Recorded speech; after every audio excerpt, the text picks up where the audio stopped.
Hello to all friends, कसे आहात सगळे? रेडिओ MPSC गुरु ऐकताय ना? रेडिओ MPSC गुरु spreading the knowledge powered by Spectrum अकॅडमीमध्ये मी प्रिया तुम्हा सगळ्यांचं स्वागत करते. चला तर मग मित्रांनो, आजच्या दिवसाची सुरुवात एक सुंदर आणि प्रेरणादायी विचार ऐकून करूया. तुम्ही तुमच्या ध्येयापर्यंत पोहोचला नाहीत तर मोठी गोष्ट नाही, परंतु तुमच्याजवळ काही ध्येयच नाही ही मात्र गंभीर समस्या आहे. मित्रांनो, आज आहे 28 मार्च. आजच्याच दिवशी घडलेल्या घटनांचा आढावा आपण आपल्या दिनविशेष या सत्रात घेत असतो. चला तर मग जाणून घेऊया आजच्या दिवसाची विशेष गोष्ट, म्हणजेच आजचं दिनविशेष हे सत्र. आजच्याच दिवशी 1737 रोजी बाजीराव पेशव्यांनी दिल्लीवर हल्ला करून मोगलांचा पराभव केला होता. या युद्धात त्यांच्यासोबत मल्हारराव होळकर आणि राणोजी शिंदे हे सुद्धा होते. 1925 साली अभिनेता राजा गोसावी यांचा जन्म झाला. राजा गोसावींना त्या काळी विनोदाचा राजा असे म्हटले जात असे. 1958 मध्ये पुण्याच्या बाबूराव गोखलेंनी राजा गोसावीला तिहेरी भूमिकेत चमकवत राजा गोसावीची गोष्ट हा चित्रपट काढला होता. राजा गोसावी यांचा मृत्यू 28 फेब्रुवारी 1998 रोजी झाला. आजच्याच दिवशी 1910 रोजी हेनरी फाब्रे यांनी फाब्रे हायड्रोवियन हे पहिले सागरी विमान उडविले. हायड्रोवियन 4 वर्षांच्या कालावधीत फॅब्रे यांनी विकसित केले, ज्यात मारियस बर्डिन नावाचे कॅप्टन, फर्डिनंड फेबरचे माजी मेकॅनिक आणि मार्सेलचे नौदल आर्किटेक्ट लिओन सेबिल यांनी सहाय्य केले होते. आजच्याच दिवशी 1941 साली ब्रिटिश लेखिका व्हर्जिनिया वुल्फ यांचं निधन झालं. दुसऱ्या महायुद्धात प्रेस नष्ट झाली, याच दुःखात त्यांनी नदीमध्ये उडी मारून आत्महत्या केली होती. त्यांचा जन्म 25 जानेवारी 1882 रोजी झाला.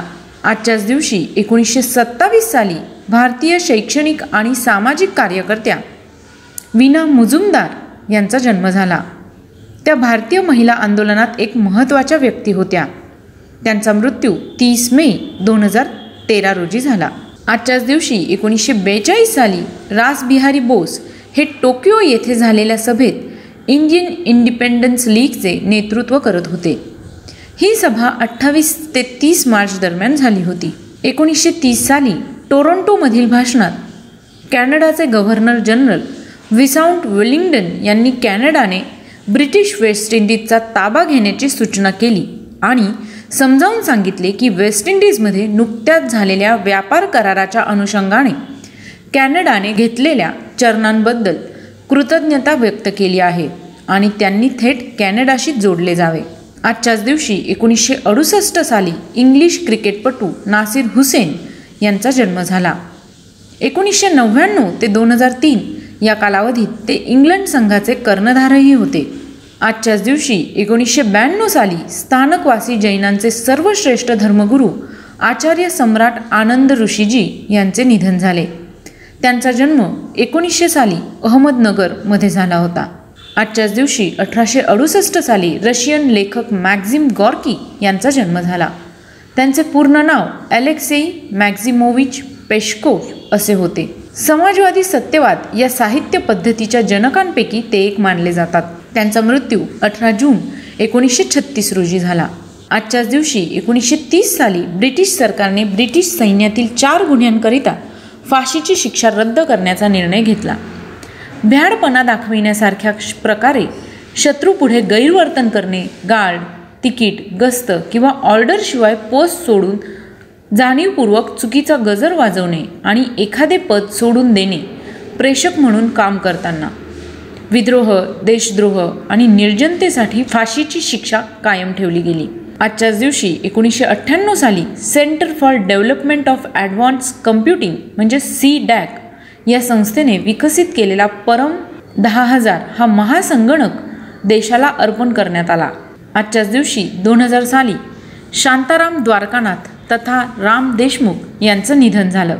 आजच्याच दिवशी 1969 साली अमेरिकेचे 34वे राष्ट्राध्यक्ष ड्वाईट येसेनहॉवर यांचे निधन झाले. ते दुसऱ्या जागतिक महायुद्धात दोस्त राष्ट्रांच्या युरोपातील सैन्यांचे सरसेनापती होते. त्यांचा जन्म 14 ऑक्टोबर 1890 रोजी झाला. आजच्याच दिवशी 1854 साली क्रिमियन युद्ध फ्रान्सने रशिया विरुद्ध युद्ध पुकारले. 1979 साली अमेरिकेतील 3 माईल आयलंड या बेटावर असलेल्या अणुभट्टीतून किरणोत्सारी पदार्थांची गळती झाली. अमेरिकेच्या व्यावसायिक अणुऊर्जा केंद्रांच्या इतिहासातील हा सर्वात महत्त्वाचा अपघात होता. 7 बिंदूंच्या आंतरराष्ट्रीय अण्वस्त्र कार्यक्रमाच्या स्केलवर या घटनेला 5 जणांना व्यापक परिणामांसह अपघात म्हणून रेटिंग दिले गेले. आजच्याच दिवशी 1984 मध्ये स्वातंत्र्य संग्रामातील थोर पुढारी भाऊसाहेब रानडे म्हणजेच महादेव रानडे यांचा मृत्यू झाला. आज त्यांचा स्मृतिदिन आहे. आजच्याच दिवशी 1941 साली नेताजी सुभाषचंद्र बोस इंग्रज शासनाच्या नजरकैदीपासून स्वतःचा बचाव करून बर्लिन या ठिकाणी पोहोचले होते. तर मित्रांनो, ही होती आजच्या दिवसाची विशेष गोष्ट, म्हणजेच आजचं दिनविशेष हे सत्र. तुम्हाला आमचं दिनविशेष हे सत्र कसं वाटलं हे आम्हाला नक्की कळवा. तुमचे फीडबॅक आम्हाला खूप गरजेचे आहेत. त्याकरिता आमचा व्हॉट्सअप क्रमांक आहे 8698 8698 80, म्हणजेच 8698869880. ऐकत रहा रेडिओ MPSC गुरु, spreading the knowledge, powered by spectrum academy.